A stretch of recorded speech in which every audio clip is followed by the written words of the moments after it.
हम जैसे लोगों के साथ रहते हैं वही गुण हमारे अंदर आने लगते हैं।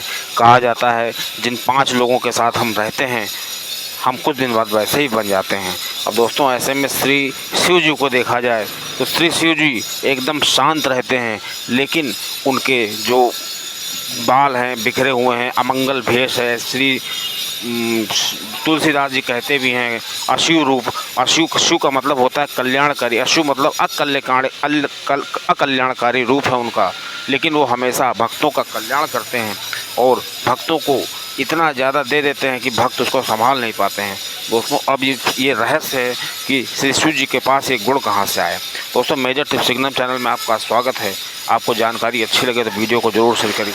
तो उस समय की है जब श्री याज्ञवल्क्य ऋषि श्री भरद्वाज जी को कथा सुना रहे हैं और भरद्वाज जी जो हैं उन श्री राम जी के बारे में जानना चाहते हैं। अब दोस्तों श्री तुलसी बाबा ने श्री भरद्वाज जी से इस प्रकरण को प्रयागराज में स्थानांतरित कर दिया है और याज्ञवल्क्य ऋषि जी कहते हैं कि श्री शिव जी की जो स्थिति को समझने के लिए, श्री राम कथा को समझने के लिए पहले श्री शिव जी को समझना होगा, क्योंकि बिना शिव जी की कृपा के श्री राम जी की कथा समझ में नहीं आएगी। दोस्तों इस प्रकार श्री याज्ञवल्क्य ऋषि जी कहते हैं, कैलाश का वर्णन करते हुए कहते हैं कि श्री शिव जी इतने शांत मुद्रा में क्यों बैठे हुए हैं।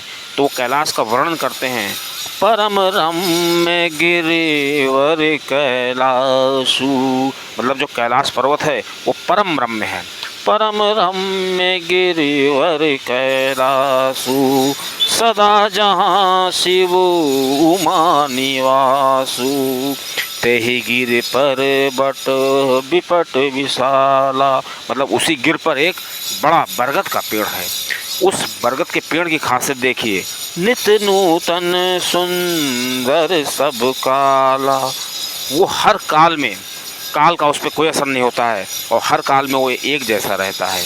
एक बार तही प्रभु गय हूँ, तरु बिलोक अति सुख भय हूँ।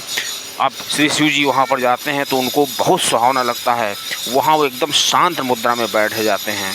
अब तब बैठे हुए शंभू जी जो हैं, बैठे प्रभु तहि सहज शंभु कराला, जब श्री पार्वती जी उनको देखती हैं कि इतनी शांत मुद्रा में प्रभु बैठे हुए हैं तो श्री पार्वती जी समझती हैं कि ये बहुत अच्छा मौका है कि जो पूर्व जन्म में हमको संदेह हुआ था कि श्री राम जी कौन है, वो श्री राम जी के बारे में जानना चाहती हैं और वो अच्छा अवसर पा करके श्री शिव जी से विनती करती हैं कि हमको आप श्री राम जी के बारे में बताइए।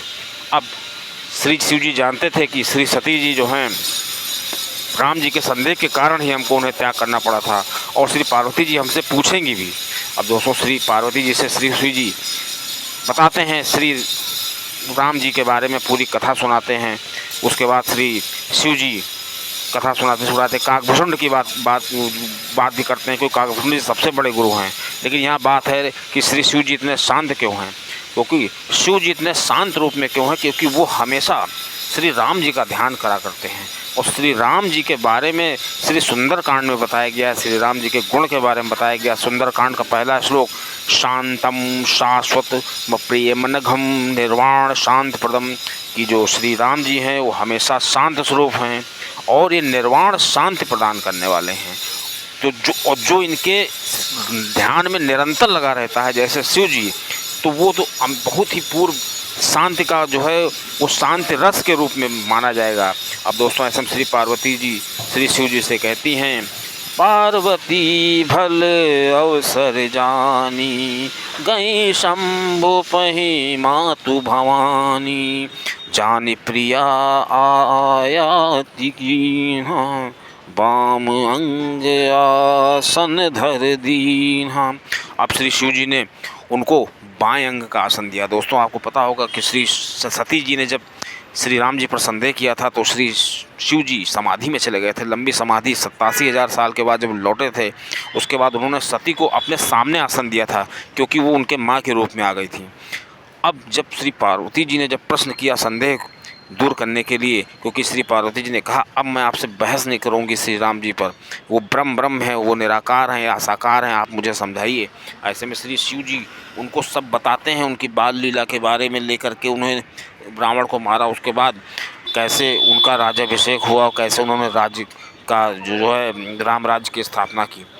तो श्री पार्वती जी कहती, मैं आपसे अब बहस नहीं करूँगी, अब मैं आपसे जो है जानना चाहती हूँ, हर तरीके से आप मेरी शंका का समाधान करिए और जो पिछले जन्म का भ्रम है वो दूर करिए। लेकिन यहाँ दोस्तों बात है श्री शिव जी के शांति की।